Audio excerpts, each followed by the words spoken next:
Hello, everyone, and welcome to another episode of the Release to Rise podcast. I am your host, Kate Petra, and I'm super excited about today's episode because it is the bane of my existence. And I don't want you guys to struggle like I have. What I've learned about self love has been super eye opening and has changed how I interact with the world. But it took me a really long time to get there, and I don't want that for you. If you feel triggered by this episode, if you feel resistance, and the reason I say that is because I did when I first learned about this concept. If you feel that resistance, if you feel that trigger, that is perfect. That means this episode is meant for you, and you need to. If you feel that little annoyance, just know that's all okay. And that really, at the end of the day, the reason you're getting triggered is because it's hitting a nerve, it's hitting a chord. Like I always say, if you chose to listen to this episode, it's because there's something in there that you need to learn, or you need to hear, or something you're going to benefit from, or someone you know. And like I said with the trigger warning, if you feel that resistance towards something, that is a sign that you're meant to learn something from this. I'm going to share with you guys from my perspective how I see it, my experiences with it. You're going to learn a lot about me. You're going to hear more stories about me. I'll explain them as I see them in my own words. And hopefully you guys will understand this concept a lot faster than I did. I wish I had known this decades ago. I really wish I did, because it would have changed the way I interacted with the world and the way I treated myself. So what are we talking about today? We are talking about one of the ways to actually love yourself. We're talking actual self-love. Not what we think it is, but the source truth of what it is. Now, when I say source truth, please know that source, in my mind, source is God. Now, I say source because source is a higher frequency level of saying it as opposed to God. There are some gods that are not in the most light or highest frequency intent. So I say source so that I know and I channel, and when I check in and receive information, that I'm getting it from the highest frequency. All right, so you'll hear me say source a lot. What we're going to talk about is the source truth of self-love and self-image. This concept really blew my mind. It's something I work on every day. Every day I work on my own self-love. It is one of my life lessons. It's one of the reasons why I'm on this earth. Self-love is one of the things I'm supposed to master while I'm here in this lifetime. And Lord knows, I'm in a lot of situations where I've had to learn this. I think first, I'll explain to you the source definition of self-love because it is very different than what we think. Self-love, self-image, it really takes embodiment. It takes work. It's kind of like pulling the weed out at the root. We need to take out the information that we thought we know about self-love and put in the actual source truth information. Now, we talked about confidence last week. Typical to building confidence, self-love, self-image is an internal job. If we rely on external sources to help us feel good, feel self-love, raise our self-image, it's not sustainable. It's never going to work. You can't outrun this. You just can't. We are all here on this earth to work on our self-image. It's a collective soul path of why we're on this earth, is to really master self-image, self-love. The two are very different. Self-image is really how we perceive ourselves. And it's also how we believe others perceive us. Remember, how we believe others perceive us. It doesn't necessarily mean that it's actually how they perceive us, but it's how we believe others perceive us. So how we perceive ourselves and how we think or believe others are perceiving us. Now, self-love, very different.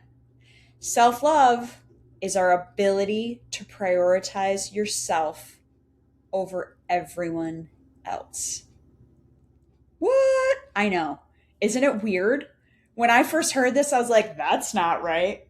That seems selfish. All of my internal dialogue, all of my reactions and resistance came out. Whoo, did it trigger me? Which again, that's when I knew I need to learn something from this.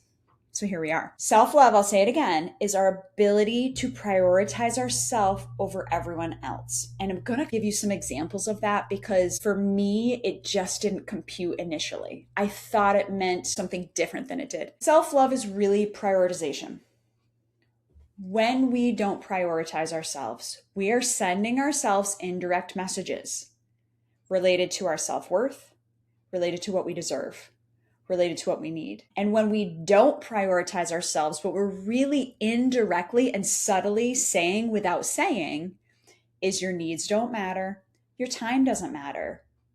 What you have to say, think, what you want to do, that doesn't matter. And so then if you think of it from that perspective, you go, well, hell, of course you can't really love yourself if you're not prioritizing yourself. Self-love doesn't mean you ignore others. It doesn't mean that you're wrapped up in your own world and you push everyone to the side. I think that there is a lot of dialogue out there about self-care, and a lot of people confuse and think self-care is self-love. Any of the things that they want to do to take care of themselves, they think that's self-love. It's different, all right? It's different. Some of those things can be prioritizing yourself. But this prioritization comes from within. So again, if we're in self-care mode and we think, oh, I'm good at self-care, that's prioritizing myself. Once a week, I nail it. Once a week, I take care of myself. I must be really good at this. My self-love must be high. Couple things. One, we're relying on external things to increase and improve our self-love. And two, one time a week is not enough. Self-love is a daily practice. Day by day, hour by hour, minute by minute. This is a constant thing that we need to be aware of. Because the more we prioritize ourselves, the more we are telling ourselves, you're worthy, you matter, your opinions matter, what you care about matters, and you love yourself. That is how to actually love yourself. When we do that and when we prioritize ourselves, which again, I will give you some examples. When we prioritize ourselves, it prevents resentment, it prevents burnout, it prevents fatigue, because what you're doing is you're in some way, shape, or form filling your cup before you fill others. It's not to say you're not helping people. One of the reasons I am on this earth is to help people. That's just how I've been since I was little. That's just the way my brain has been wired. My soul knew the minute I was born that this is what I needed to do. And it helped me see things along the way to get me here to where I am today. But every path I took, I was helping other people. The problem was I wasn't helping myself. And so I wasn't putting myself first. I thought that putting myself first was selfish. I thought that when I prioritized myself, it meant that I wasn't a good person.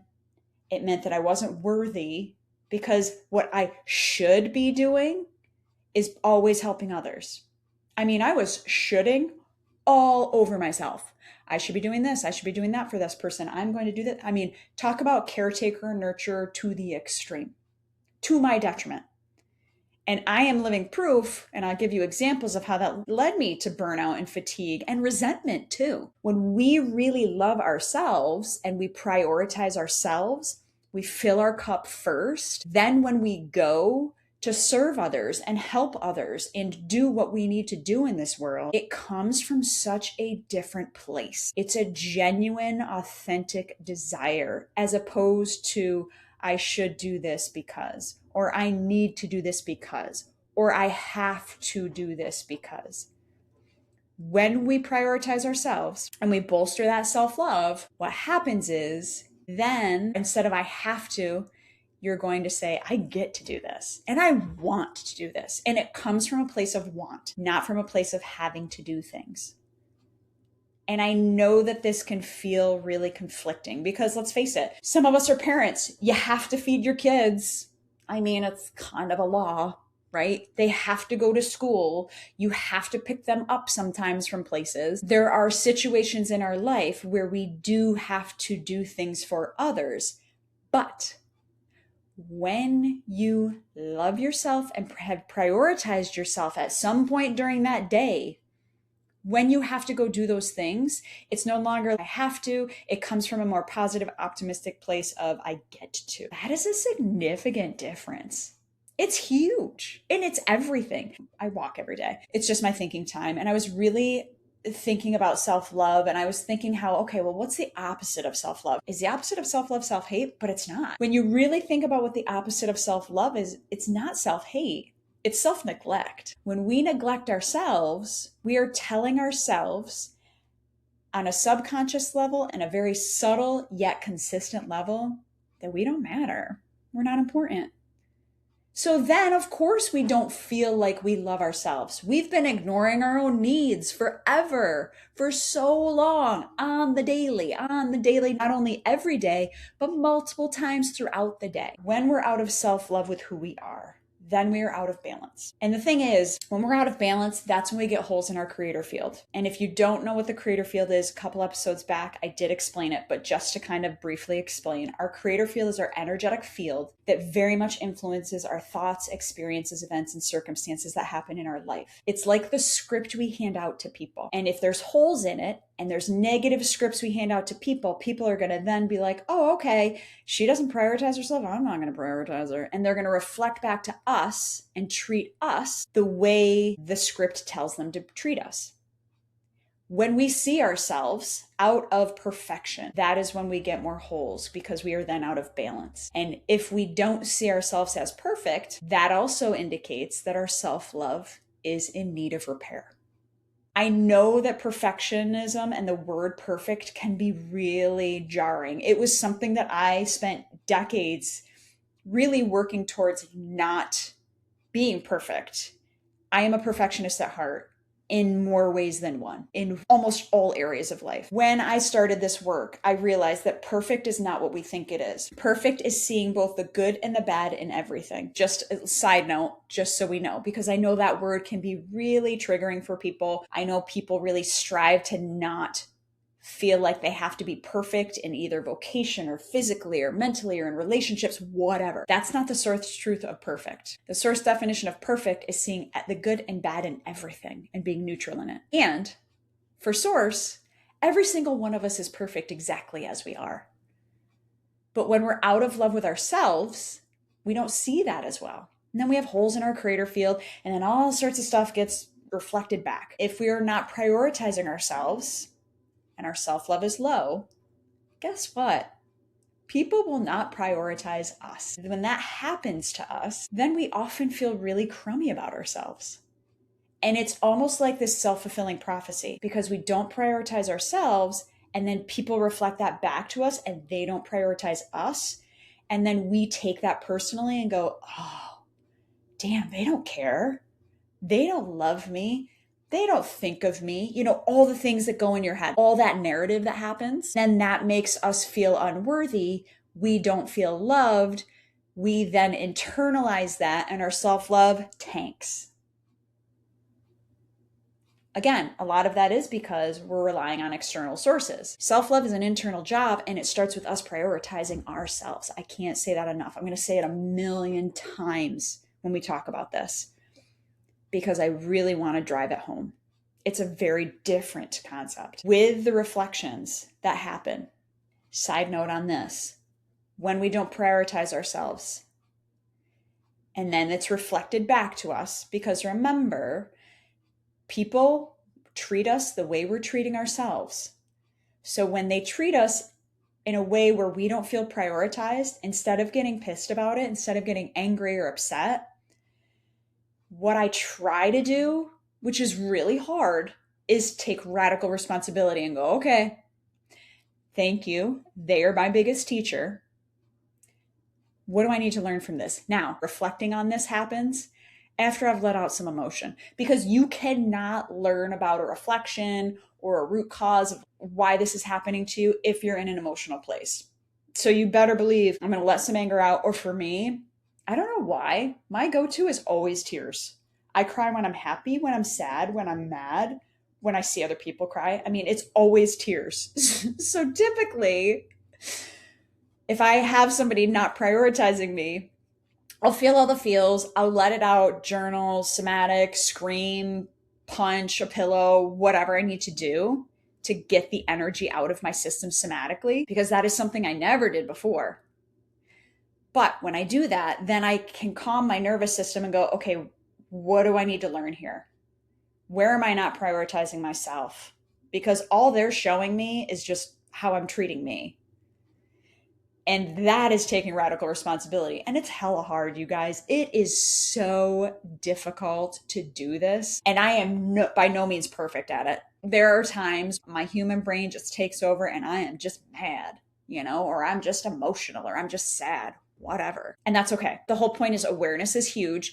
As you start to become more aware of it, you will start to learn how to recognize the reflections and then dig deep into figuring that out. And that's something that I teach in sessions and things like that too. That's just scratching the surface of reflections. But just to give you a heads up on what that looks like, because with self-love, when we don't prioritize ourselves, it will bounce back to us. I'll give you examples of when I wasn't prioritizing myself. I know I talk about teaching a lot, but being an educator and being in special education was one of my biggest teachers. I was a special education teacher for 19 years. I got super burnout. I never took a sick day. I mean, I did, but I rarely took a sick day. And if you're in the education field, you understand, and regardless of who you are in the education world, when you're in that system, you're given a lot of sick days, and that's great. It looks super on paper. It's like, oh my God, I have 5 personal days and 15 sick days. What? Every year I got them. Except you had to jump through hoops to take your personal day. I mean, you had to bring in obituaries to prove where you were headed. Personal days were not personal. BT dubs, at least in my district. And sick days, when you had a sick day, you had to make lesson plans for the sub. So you essentially had to do more work. And it was hard to get subs. There was a shortage. So by the end of it was at 18 years. And at that point, I had accumulated over 18 years, 179 sick days. That's almost a full year of school. A full year of school is 180 days. There were so many times that I did not prioritize my health, and I just went in. I went in because it was easier. I went in because I felt that the kids needed me. Side note, they would have been fine without me. But it's that mentality. It's that programming in my brain that was there that was telling me I had to do this. This was my identity. So I would go in when I thought the kids needed me. I would go in when I didn't have the energy to make a lesson plan. I had surgery once and was going to take 2 weeks off. I took 1 week, went back in because God forbid I took 2 weeks. Biggest mistake of my life. That first week I went back, it was hell. I was exhausted. I wasn't prioritizing my health. I was ignoring it every step of the way. And so is it a shock that I got burnout? No. Of course I did. Of course I did. My higher self just kept speaking louder and louder and louder and louder and louder until finally, my last year, I took a medical leave because I had 179 days. And my husband was the one that was finally like, if you have those days, maybe you should use them and figure out what's going on. It took him giving me permission in this weird way, because that was how my brain was wired at the moment, for me to really consider it. And so I took the leave. And it was really hard. And it's hard when you're in education. There's very much a feeling of protectiveness over your students, especially special education. I had been with my kids in 7th grade and I was about to loop up with them in 8th grade. And when I took that leave, I very much felt like I was leaving them and abandoning them. It makes me emotional just to even talk about it right now. Even though I was prioritizing myself, I still have an emotional response to that because it felt wrong. I remember the first day that I was supposed to be in school and have the kids there. And I sat at our island that morning while my husband got ready for work, and I just sat there, cried. Tears were just streaming down my face. I felt so guilty. I felt like I was doing something wrong. I felt like I should be there. Those kids are going to be so upset because they didn't know I was taking a leave, because I didn't know I was taking a leave. And this whole time I'm sitting there just absolutely sobbing. And my husband comes down to go to work and he's like, why are you upset? And I'm like, I just feel like I'm doing something wrong. And he's like, it's not wrong for you to take care of you for a minute. Let's figure out your health, and then you can either get back into the classroom or you don't. But either way, this is not a way to live. And although he could tell me that until his face turned blue, internally, the guilt I felt, you guys, was insane. And that was a huge reflection back to me because I wasn't prioritizing my health. And my higher self had to get louder and louder to get me to finally acknowledge it. Remember, those symptoms were nausea in the morning. I couldn't get through a 30-minute workout. I was exhausted by 3 o'clock at the end of my school day. I was losing my hair. I couldn't eat certain foods. I was depressed. I was anxious. I was going through it. My higher self had to speak up that loudly for me to recognize that I was not prioritizing my health. And I think a lot of us can relate because I don't know about you, but just the way we were raised, you just kind of suck it up and you get through. You just ignore what you need to ignore and you push through. And I also think that's very common in teaching, just because it is so hard in the education system, no matter what position you hold, it is so hard to take a day. Before my medical leave, there were so many signs from other people, reflections, that I wasn't prioritizing myself. I wasn't prioritizing myself in all sorts of different ways. And that would reflect with my schedule wouldn't be prioritized. I would have to cover a study hall when that was my planning period. And that was when I was supposed to have a lunch or whatever.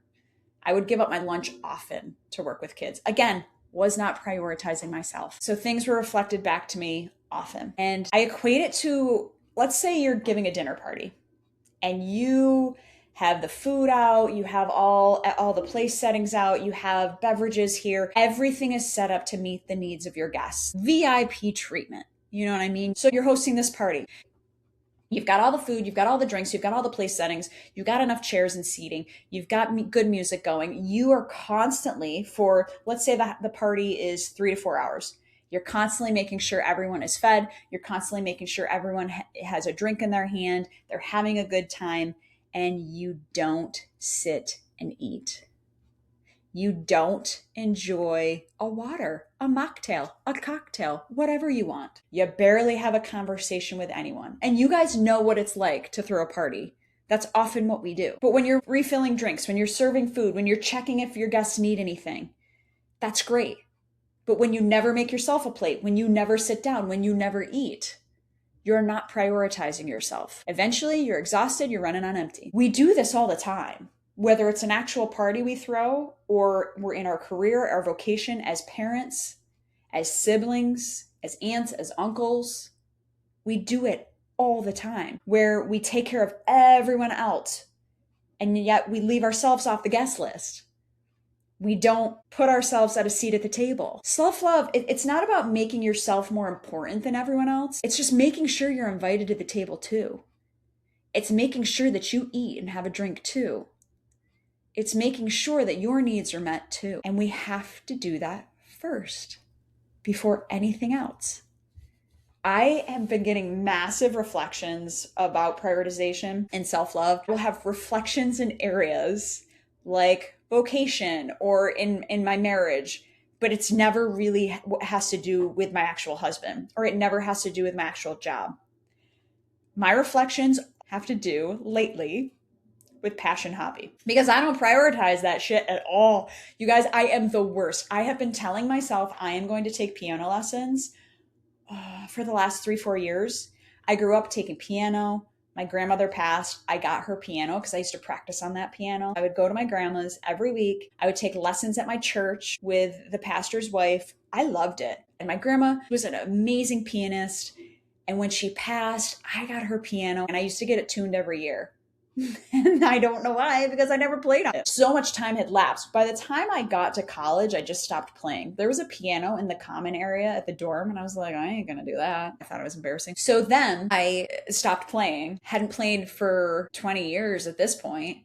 It's one of those things where I try to pick it up and I'm just not disciplined enough. I get really annoyed at myself because I let my skills go. And I'm like, okay, I'm gonna take lessons.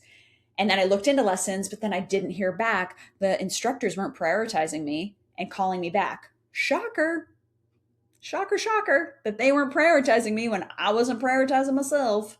So in Passion Hobby, I have let this go for years. So long story short, not prioritizing what I want to do for Passion Hobby. taking piano, or even playing the flute. I used to play the flute. Why not get that? I wanted to do something artsy with my hands. There's this new studio nearby that does clay. Why not take a class? I drag my feet on it. I'm not prioritizing myself. And then when I don't prioritize myself, I don't know why I get shocked when that reflects, because I'm not prioritizing myself. Because I don't think on some level that I should, that should word, I should spend time on that. When in reality, if I did, it would bolster my self-love, because it would subtly and on a subconscious level be telling me, hey, I'm paying attention and taking care of me. I'm making time to do this. I'm making time to do that instead of taking care of everyone else around me. The other thing that really impacts us in terms of self-love and how to actually love ourselves, self-love is putting yourself first, prioritizing yourself above everyone else. What I've found in the energy work I do is there's a lot of subconscious programming that hinders us from doing that. And I found a lot of it in me. I know it's still a thing with me. I'm still working on it in my own energy sessions. It's just a matter of what's priority for that time I do the energy session. But there's a lot of different negative programs and limiting beliefs that are in our subconscious brain that hinder us from feeling safe enough and feeling okay enough to prioritize ourselves. I'll give you some examples. With belief systems, when I go in to release an energy, essentially what I'm doing is helping you rewire your subconscious. With our subconscious, what happens is it's almost like a filter gets turned on. You know when you're shopping online and you toggle a filter? So for example, let's say I'm shopping for sneakers and I'm shopping online. I'm going to toggle on the filters. I'm a size 8 shoe. I need it for walking or running. Do I like a certain color? You narrow the field. Every time in your subconscious, when you have a negative program or a limiting belief, it's like you're toggling that filter on. And so you're toggling the filter on so that then what is shown to you is what you quote unquote have toggled on or want to see. You don't consciously want to see this. Your subconscious turns this filter on. And then what happens is, because our subconscious is trained to keep us alive, it's constantly looking for evidence to validate what the filters are. So for example, a subconscious filter that hinders self-love is others are more important than me. If others are more important than me is toggled on as a filter, then your subconscious is going to constantly look for evidence and experiences and events to show you and prove and let you practice that others are more important than you. Well, if self-love is prioritizing yourself over everyone else, then that filter is going to hold you back in actually feeling love for yourself. It is going to hold you back on a subconscious level. Consciously, you might not even be aware that this is happening, but on a subconscious level, and remember, our subconscious runs 95% of the show. 5% of our thoughts are our conscious mind. 95% are our subconscious. And we barely even know the tracks that are running in the background. And that's why it can feel so hard. That's why you can feel such resistance. As we release those energies and we reprogram and rewire the subconscious, you will feel more at peace prioritizing yourself. I've even felt it in my own life. And I'll give you examples of that. But there's other negative programs too. There's other things like it's selfish to blank, right? So feeling like it's selfish to prioritize yourself. If that is the message you heard when you were younger, when your brain was a sponge, and if you hear something over and over and over and over and over and over and over again, it will become a limiting belief. It will get stuck in our subconscious. Then that's going to make it hella hard for you to say, okay, I'm going to prioritize myself and do this for me before I do this for others. There's other subconscious beliefs of I must be in service to others. Really, that feeling of your worth is associated with how much you help people. Other ones as I can't accept myself the way I am, or I can't accept myself as long as I am not perfect. That's a huge one. And I don't know what my needs are. That is a massive subconscious filter that impacts us, because if we don't know what our needs are, if that subconscious filter is on, we're continually shown that we don't know what our needs are, then over time, we start to really practice that and go, oh, okay, I don't know what my needs are. I'm going to embrace that as truth, then when you go to work on self-love and prioritize yourself, you're going to have a little bit of a hard time because you're not going to know what to prioritize. What do you want to do? What feels good to you? What does your body need? What does your mind need? Because here's the thing with self-prioritization. It's not anything that you have to do that's massive. These self-care days are great and all, but prioritizing yourself could truly just be getting up early to have a cup of tea with yourself before your day begins, or making sure you get enough water. So many of us are walking around not drinking enough water.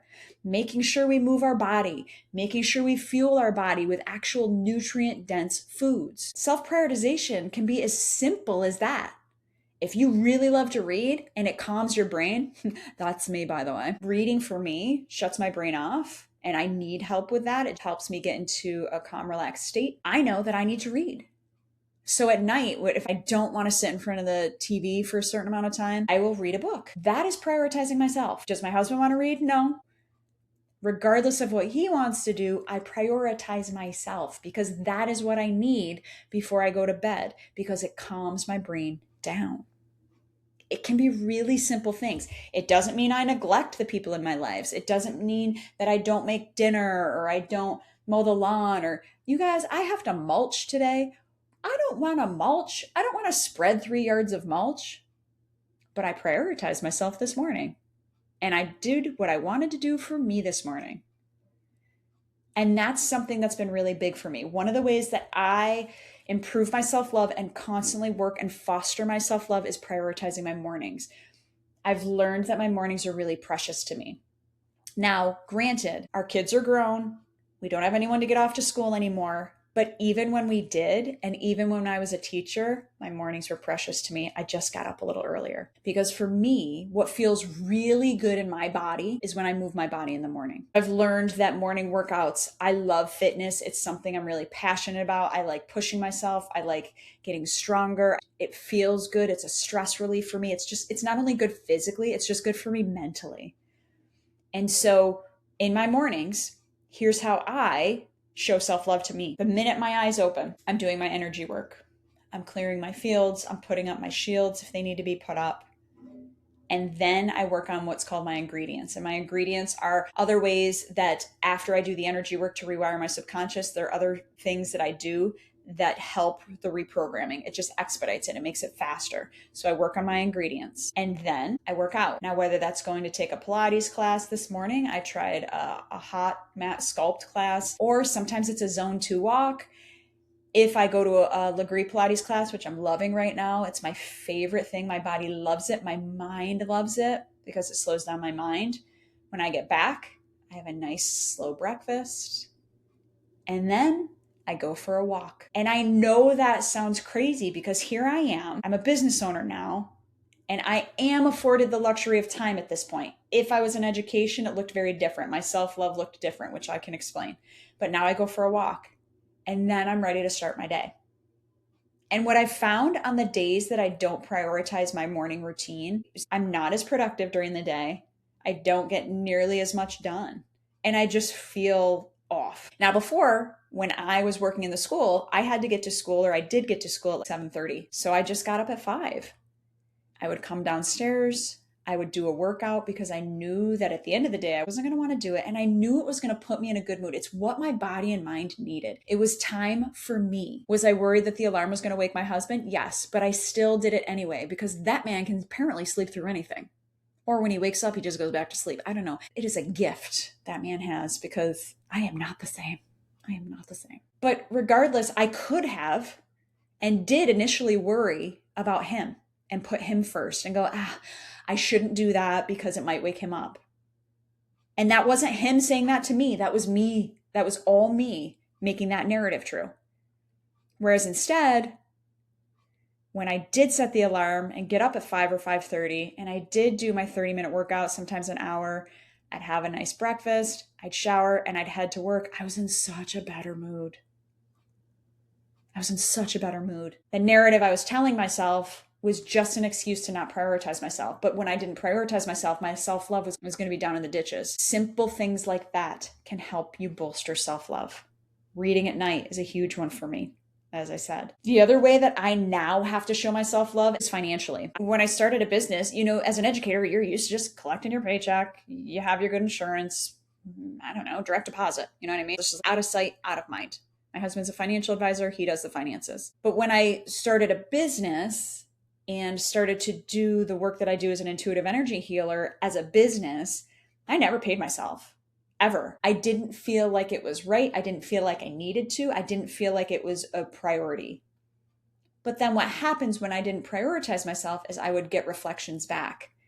People wouldn't prioritize me. And so every Friday now, I pay myself, even if it's a teeny, teeny, tiny amount, I pay myself a certain percentage. That is prioritizing me. That is prioritizing me financially. The other morning, energetically, I had to prioritize myself because I woke up. We were supposed to head to camp. Some mice had a really good time over the winter at our camp. I mean, they thrived.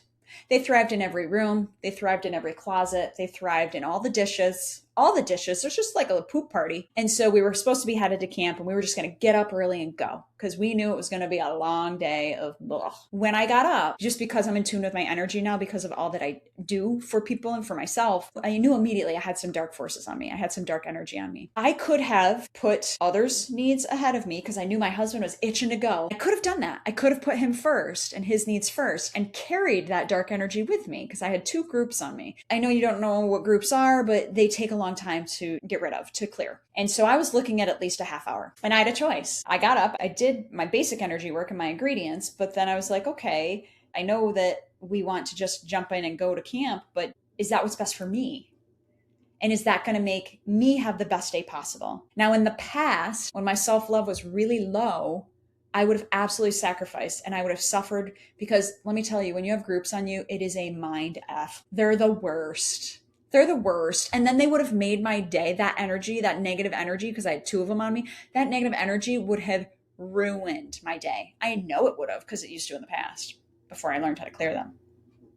So instead, I just looked at my husband. I was like, I've got some energy work to do. It's going to be about a half hour. So is that okay? Are you comfortable with that? Even though knowing full well, I was releasing that energy, whether he said yes or no. He, of course, wants me to do whatever is best for me. So he's like, absolutely. Whatever. We'll get there when we get there. It's fine. And I took the half hour and I cleared that energy work. That helped me have the best day because after you clear groups, oh my gosh, it is such a freeing feeling. I felt positive. You guys, I was deep in the trenches of cleaning up mouse excrement and I was still having the best day. That would not have happened if I didn't prioritize clearing the groups. And that would not have happened if I didn't learn to really love myself. Now, again, I am always a work in progress. I am never perfect with this. I have not mastered this at this point, but man, have I gotten better. And it just starts with awareness, really. Then I've cleared a lot of energies. I've rewired a lot of subconscious programming. I still have a little bit to go for sure, but I've come a long way. And in prioritizing myself in those little tiny ways, I'm really proving to myself every day that I do love myself and that I do matter. My needs matter. My desires matter. My wants matter. And that is how you actually fall in love with yourself. It's not selfish. It's necessary. I know I just talked a lot, gave you guys a lot of examples. We went on a few different rabbit holes with reflections and things like that. But I just want to remind you, self-love is an internal job.